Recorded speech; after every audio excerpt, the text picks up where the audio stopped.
Gator boys stay hot as they land another commitment from four-star offensive lineman Desmond Green out of Timberland, South Carolina. Four-star player, ranked number 393 on the 247 composite, standing at 6'4 and a half, 350 pounds.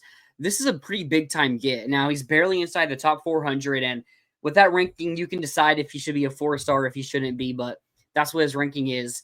But I think this is someone that you should look at as look who you're battling. You're battling Georgia. He was considered a Georgia lean up until he took his Florida visit, and the Gators knocked it out of the park. And for the past week, it's been considered the Gators are probably going to land this guy in. We end up doing. Don't know if you guys watched the commitment live or anything, but throwback to Shamar James with how long that commitment ceremony was.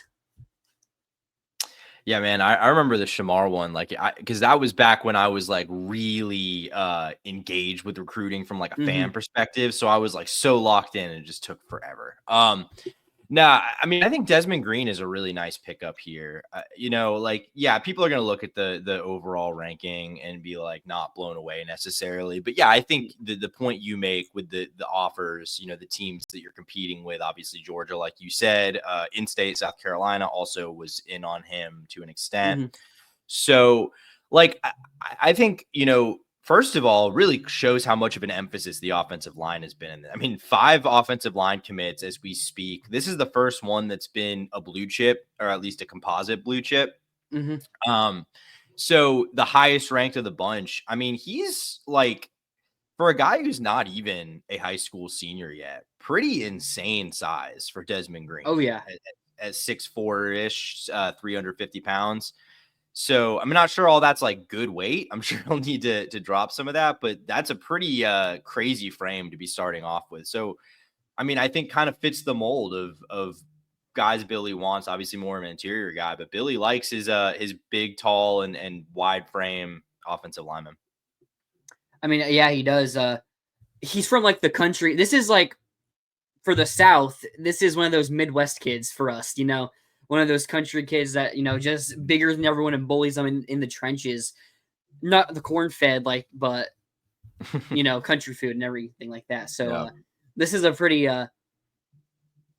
it's going to be someone that doesn't necessarily have like the highest ceiling. You're not going to see him as a first rounder, maybe even second round draft pick, but I think he's someone that I think he could play early. I mean, I don't think he will because I really like who we have going into the next couple seasons.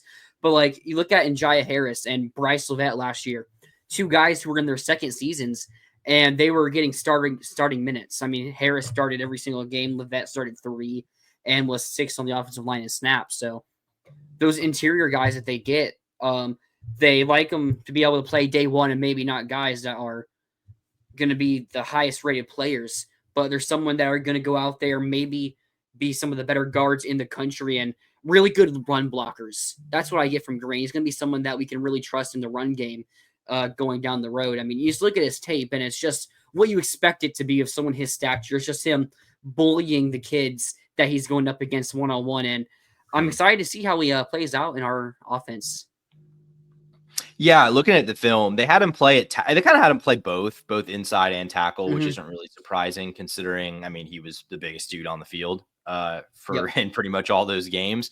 I will say one thing that like kind of caught my eye on tape that I wasn't necessarily expecting to see from him is there were a couple nice plays, I think, mostly run plays where he would be pulling. And for a guy at his size, like he was, he can move. Like his footwork's pretty good. Like the athleticism is better than what you would expect for a dude that's listed at 6'4.5", 354. So like that is an encouraging element to me, just seeing that they utilized him in that way and that he didn't look slow. Like, I mean, he looked fast. Like, it was pretty impressive to see that. That wasn't necessarily an element of his game that I expected to be good, at least at this point in his career. Yeah, so you look at the rankings here compared to all of our other line commits. So interestingly enough, he's our highest rated player on the composite, but he's our lowest rated player on 247's rankings in general, like their own rankings. But when you look at the composite now, you look at our offensive line commits from the composite. Green now 393, Janari Carr 444, Tyler Chikuyum 533, Chancellor Campbell 616, and Javari Lucas 1,231. Now, it's guys that are gonna pretty easily rise up the rankings as the year goes on. I mean, Cara and Desmond Green, we'll see how much they can rise and how much they fall. I don't think we're going to see either of them jump into like the top 300, but I don't think we're going to see either of them drop below like the 450s. So it's like, we'll see where they finish. Could easily finish as a 4 or 3-star, but then it's the other guys like Chikuyum and Campbell that I'm really looking at to maybe finish as our higher ranked players. You look at who else in the offensive line we're recruiting. I know Claude and Pumas commits on the 29th. I'm hearing that it's going other ways here, so probably not going to be someone that Florida lands. They wanted 5 guys in their recruiting class on the offensive line, and now they have it. They have their 2 true tackles in Chikuyum and Campbell, guys they really like, and they got their true guards or interior guys in Carr and Gray. And then they got Lucas, who is more of a flex player. So I think they're going to go other ways with Claude, and it's probably going to be it for the class, which right now may disappoint you, but again, let's look back at this 6 months from now when they're all signing, or hopefully they're all signing, and see like, oh, well, right now only one of them is a 4-star, but now we're looking at 3 of them as a potential 4-star, maybe even 4 of them. So it's like, you got to kind of wait and see what happens with the players on the offensive line at this period. Yeah, I mean, the thing that I'll kind of just to add on to that is that we're at the point of the recruiting cycle where, like, as you get closer to signing day, these sites' rankings kind of tend to coalesce a little bit. Like there's less, you don't have as many like major outliers where one site like ranks someone way lower than the other and weighs down their like composite average. So like, I think, as more people evaluate him and reevaluate him and all these players, like maybe all those guys other than Desmond Green stay at 3 stars, like who knows? But I think it's not too hard to see, especially because for a lot of those guys, there's like 1 or 2 sites that really like them and just a couple that have them lower. Like it's not hard to see the class, those guys rising in the rankings before signing day. I will say the fact that it does because we expected the Desmond Green domino to drop, and I don't think that necessarily had anything to do with whether, the Gators got Claude and Puma or not, but it does kind of seem like, maybe they were never going to get in Puma, but it kind of seems like they prioritized elsewhere, which is interesting considering Puma is like a top 200 guy. From what I was understanding, the last offensive tackle they were taking was between Chikuyum and Puma.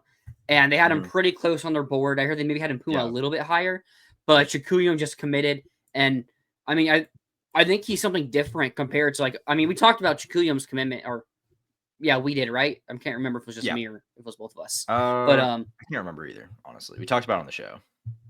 Yeah, but it's like, Chikuyum's something different where he's not just that big size that you're developing. He looks like someone whose footwork is already a pretty high tier compared to most offensive linemen that we have recruited. So compared to Mpuma, who's only been playing football for 1 full season. So I think they like their offensive line class right now.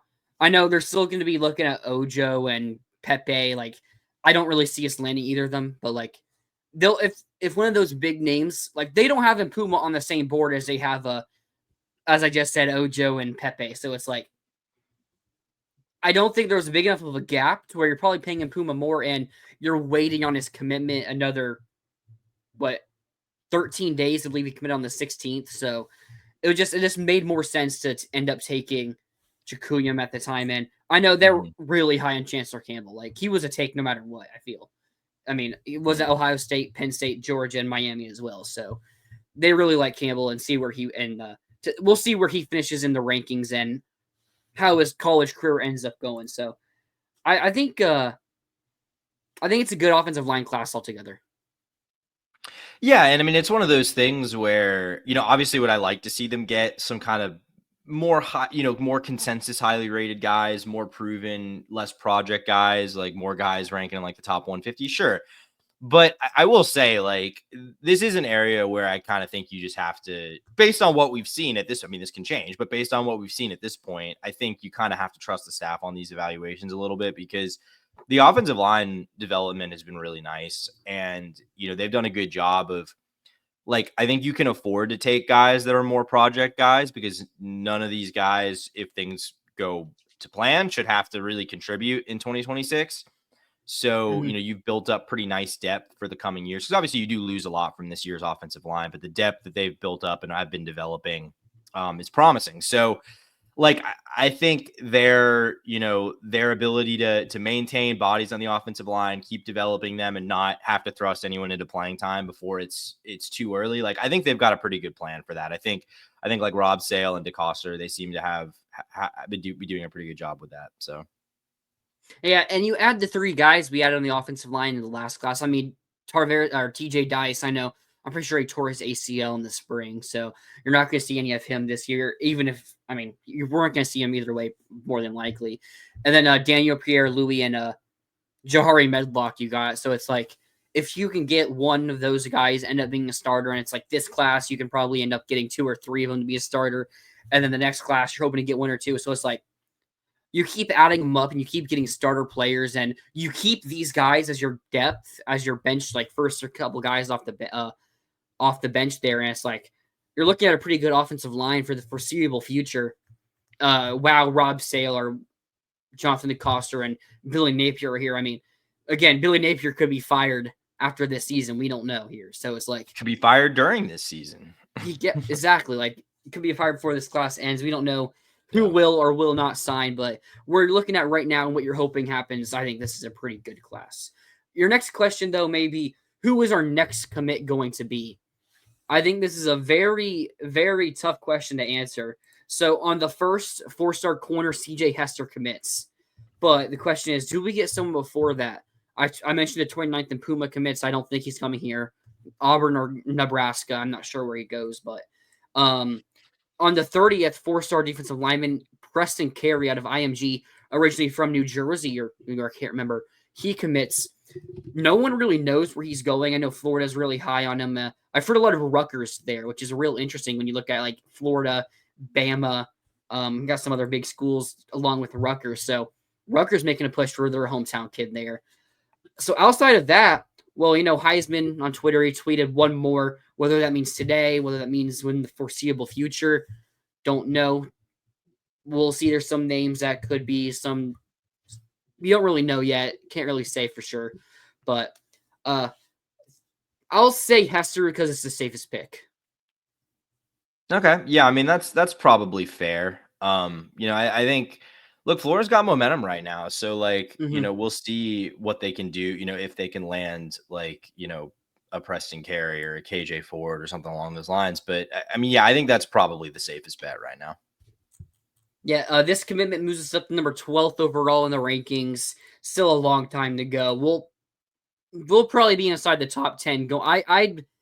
I'd bet we're probably inside the top 10 going into the college football season. Yeah, I think 'cause it really would only take 1 or 2 more fairly high level commits. Like, And we're gonna keep adding. We're probably gonna add like 8 more yeah. commits by the time the football season even Yeah, I approaches. mean, So what's the class sitting at right now? How many? 14? Yeah. So, I mean, 14. yeah, that's definitely not not really close to full at this point. So, yeah, I would definitely No. expect a few more additions in the next month or two. Yep. Thank you guys for watching. If you enjoyed the video, make sure you leave a like, comment on the video, subscribe to the channel. We will be live Sunday night. Maybe we'll have another video with another commitment before Sunday. We don't know. We'll see what happens there. But if you did enjoy, like, comment. We will see you next time. And as always, go Gators.